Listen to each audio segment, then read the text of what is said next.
Radio white ആർമിയിലേക്ക് സ്വാഗതം. ക്രിയാത്മക കൗമാരം കരുത്തും കരുതലും എന്ന തലക്കെട്ടിൽ മേലാറ്റൂർ RMHSലെ ടീൻസ് ക്ലബിന്റെ ആഭിമുഖ്യത്തിൽ ലഹരി വിരുദ്ധ ബോധവൽക്കരണ ക്ലാസ് സംഘടിപ്പിച്ചു.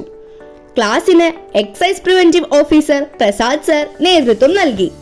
അധ്യാപകരായ KT Narayanan master, Saleem master, Lekha teacher എന്നിവർ സംബന്ധിച്ചു.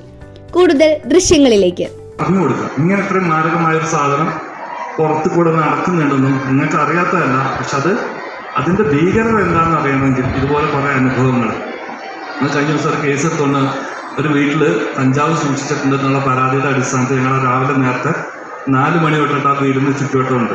ഇപ്പോൾ ഒരു മുസ്ലിം ഏരിയയാണ്. ആ നേരത്ത് ഒരുപാട് ആൾക്കാർ പുറത്തിറങ്ങും. നിങ്ങൾക്ക് അറിയാമല്ലോ, പള്ളി പോകുന്ന സമയമൊക്കെയാണ്. അത് കഴിഞ്ഞ് 4:45 ക്യാമറ തോന്നുന്നുണ്ട്. ആ പള്ളി മറ്റ് കൃഷിയുടെ ആൾക്കാർ ഇറങ്ങുന്നത്. ഞങ്ങൾ 4-5 ആൾക്കാരെ ഈ വീട് ചുറ്റും വളർന്നു നിന്നിട്ടും ഒരു വ്യക്തികളും ചോദിച്ചാൽ ആരാടാണ് അല്ലേ? നമ്മുടെ വീടിൻ്റെ അകത്ത് പരിചയമില്ലാത്ത 2-3 ആൾക്കാർ പമ്മി നിന്ന് കഴിഞ്ഞാൽ സാധാരണ എന്തുണ്ടാവും? ആരാടാ എന്താ ചോദിക്കാൻ നമ്മുടെ നാട്ടുകാരുണ്ട്. പക്ഷെ ആ വീടിൻ്റെ ചുറ്റും ആയതുകൊണ്ട് ആരും ചോദിച്ചില്ല, എന്താ ചോദിച്ചില്ല. ഒരാൾ വന്നിട്ട് ചോദിച്ചു, സാറേ എന്തെങ്കിലും കിട്ടുമോ എന്ന് ചോദിച്ചു. അപ്പോൾ അവർക്ക് മനസ്സിലായി സാറുമാരാണ്. ഞങ്ങളാരും യൂണിഫോമിലൊന്നല്ല, കാരണം യൂണിഫോമിൽ അങ്ങനെ വന്നിക്കാൻ പറ്റുന്നതല്ലല്ലോ. അപ്പോൾ അങ്ങനെ വന്നിട്ട് ആ പയ്യന്മാരെ പിടിച്ചു. 2 ആൾക്കാർ, ജയേട്ടനും അനിയനും ലഹരി നന്നായി ഉപയോഗിക്കുന്നുണ്ട്. അവർ വിൽപ്പന നടത്തുന്നുണ്ട്. എൻ്റെ മറ്റൊരു മാർഗ്ഗമാണത്. പണം ഉണ്ടാക്കാനുള്ള ഏറ്റവും നല്ല മാർഗം ഈ ലഹരിക്ക് വീണ് കഴിഞ്ഞാൽ ആ ലഹരി വിൽപ്പന നടത്തുക, അതിൻ്റെ ഉപഭോക്താക്കളും അതിൻ്റെ കച്ചവടക്കാരും ആവുക എന്നുള്ളതാണ് അതിൻ്റെ മറ്റൊരു തന്ത്രം. അപ്പോൾ ആ രീതിയിലേക്ക് മാറി തുടങ്ങിയ ആൾക്കാരാണ് ഇവർ.